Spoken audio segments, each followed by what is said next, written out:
Hello guys, today we're gonna go on and check the underrated forgotten gun, but also the failure of a gun, the AK12C. So off the bat, do you see its stats aren't really too good. I mean it has decent RPM, somewhat good damage, but its recoil and accuracy isn't good. So so if we look at the stats, the hip accuracy does 26 damage, which I think that's one of its better points is its hip accuracy, but that's not really saying much. Its normal accuracy is 29, but the sight accuracy is where you're gonna see the bigger problem without the attachments, and it's only 15. And if we compare guns like the AQ12 without any attachments, you see that its hip accuracy is way more better, up to 41. Its sight accuracy, it's 24, so it's not great, but it's still a good improvement over the AK12C. Its accuracy, I believe it's the exact same, but the main difference really between the two is that the AQ12 has better hip accuracy and better sight accuracy without any attachments. So that's not really a good start for the AK12C compared to the AQ12. So we're going to look at its damage ranges compared to the AQ12.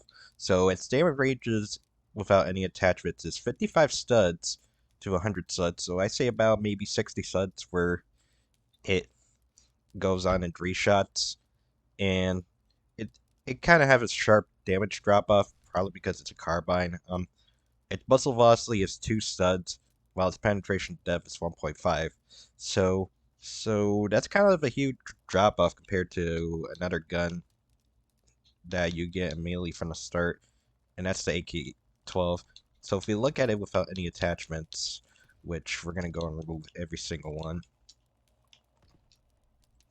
we see that the AK-12 obviously it has better stats than the AK-12C because it's not as strong as it, and it does have way more um max range, but of course it doesn't 3 shot, so that's definitely something the AK-12C still wins at close range. And just like the AK-12C, it does have a long damage fall off, but a really sharp one up to 120 studs. However, its muzzle velocity is 500 more. While it does have less penetration depth, the AK-12 does in fact have super armor piercing, which makes it way more better than the AK-12C by half. And even with normal armor piercing from the AK-12C, it's about 0.8 better. So yeah, so pretty much you might think that the AK-12 and the AKU-12 pretty much outbeats the AK-12C on pretty much its start, in which it actually does. And I forgot to mention that the AKU-12 has more muzzle velocity.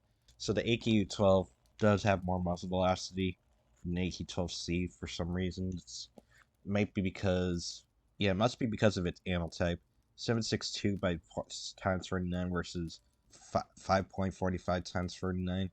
So it's more lighter, so I think that's why it gets more muzzle velocity. But the more shocking thing is that the AK-12C, despite having a bigger bullet, does the same max damage as the AK-12. In fact, during its release, the AK-12C used to do 38 to 26 damage, and then it got in a huge nerf. I think it did 36 to 21, and then they have to nerf it again to make it not 2-shot head to 35 instead of the 36, and I think that's really costly and definitely unfair for the AK-12C. I mean, because right now, thanks to it not being 2-shot in the head, there's literally almost zero advantage that the AK-12C has over the AQ-12. The same exact reload, same lock speed, pretty much same everything, except by penetration depth, but doesn't really matter when its accuracy is less than the AQ-12s and the AK-12. So then we're actually going to test the gun without any attachments.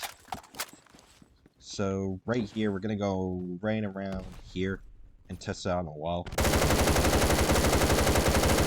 You can definitely see it definitely has high camera recoil. It goes like down and it bounces up. And it kind of goes all over the place, which is really not promising for the AK-12C, which is just sad. I mean, it still does the job close range. It's supposed to be a medium range type weapon compared to the AKU-12, which definitely makes sense because of its damage.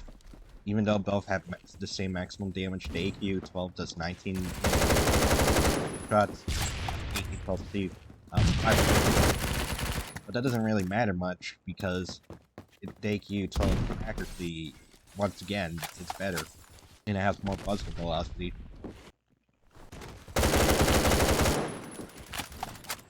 So now we're gonna go and talk about the attachments you should use on the AK12C.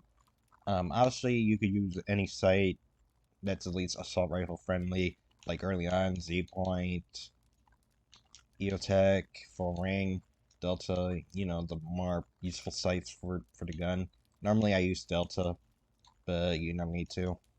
For its barrel, you can definitely tell it has some horizontal recoil, so definitely use compensator once you get it. Short barrel is good for hip fire if you don't want suppressor, but it majorly loses your muzzle velocity by 400.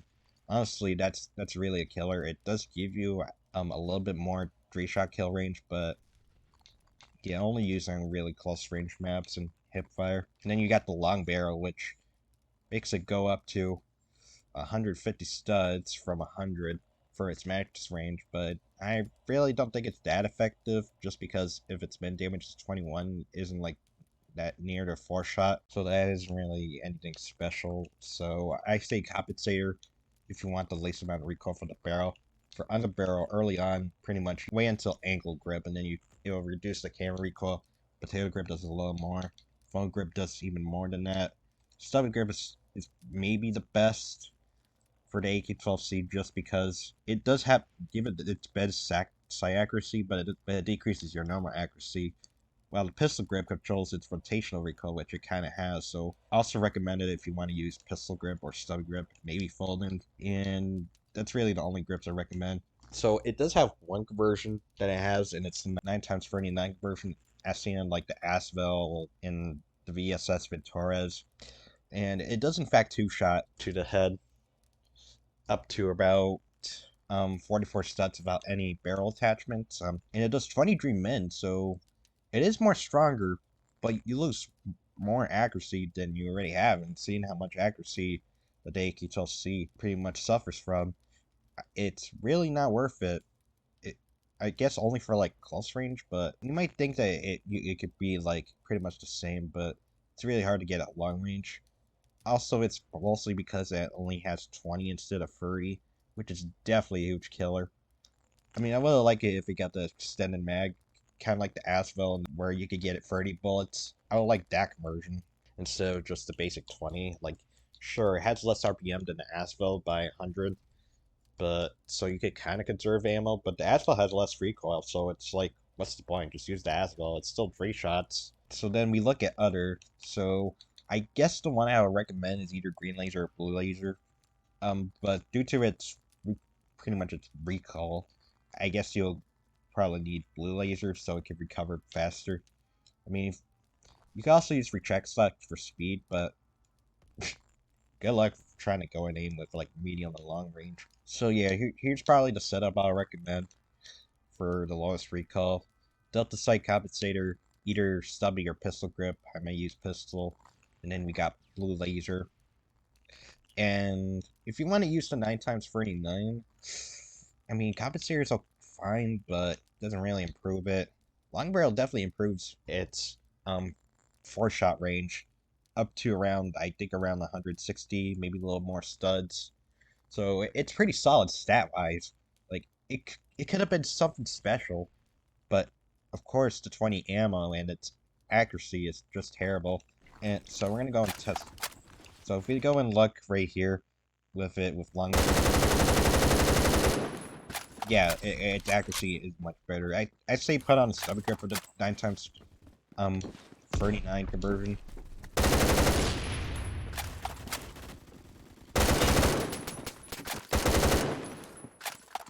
While for the normal attachment, the 7.62, you probably should go and use pistol grip. I mean, stubby also works well on it too. So I say mostly stubby.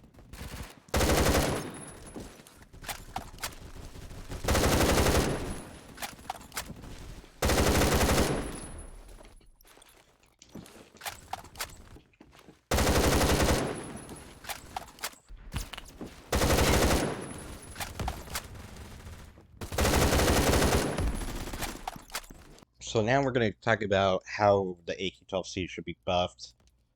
Obviously, most people's heads will probably be the accuracy, but actually, I disagree because of its bigger ammo. It makes a little bit more sense that it does have more recoil, but the fact that it does the same max damage makes it doesn't make any sense compared to the AKU-12. It should go back to 36 damage if it ever had it, never experienced it, but it should two-shot head by default, and the 9 times 39 should do maybe 37 or 38 damage, maybe keep the 23 or maybe add it to 24. And I see for muzzle velocity that it should go up without any the 9 times 39 conversion up to the same amount as the AQ12. Well, the 9 times 39 conversion should bring it up by 100, so 2,300 studs, and with long barrel you get 2,400 and I believe 15. I'm trying to remember from another gun that the AK-105 that has it. Like, it should have more muzzle velocity for the 9 cents 49, and it should also have more penetration depth. It should have about 2 penetration depth, like two studs, and that's pretty much really it for the buffs. Like, what they really need is muzzle velocity, maybe damage ranges, and also make it be able to two-shot head. Like that would have been a huge advantage over the AQ-12. The AQ-12 could be a close-range combat beast, while the AK-12C could also be the same thing for a different reason. AK-12C for its headshot, the AQ-12 for its RPM. And if we look at the long range, the AK-12C edges the AQ-12. However, the AQ-12 has more RPM. So it kind of balances out for the AK-12C and the AQ-12 about the same. So of course there's going to be pros and cons compared to its AQ-12 brother, but it'll at least have some things that'll go and bounce it over instead of being mostly pretty much outbeaten in every way. And there should be maybe an extended mag version with like 3,000 kills of the 9x39. Like, obviously, like, the conversion should be a direct upgrade, just like the AQ-12's PPK-12 conversion, where it has higher RPM. So PPK-12 could be a more faster version while having burst than the AK-12C's 9x39, but the 9x39 on the AK-12C should be more stronger and should have the same amount of bullets. So you either choose strength or you'll choose speed on the AQ-12. And because PPK-12 will easily beat the 9x39 on most things. Especially because the PPK-12 I believe does 36 damage also, which I believe can make a two-shot head too. Like, worse, but still. Like, it's sad seeing this gun for gun, but I could definitely see why. And I'm hoping that the improvements that I go and made for this will make it at least stand out compared to it. Well, at least stand out in its own way. I don't want it to be better, I don't want it to be worse, I just want it to have a purpose. And I don't want the purpose to just be a stronger AK-12, and that's it. While its other flaws pretty much really make it. And I hope you enjoyed this brief review of the AK-12C.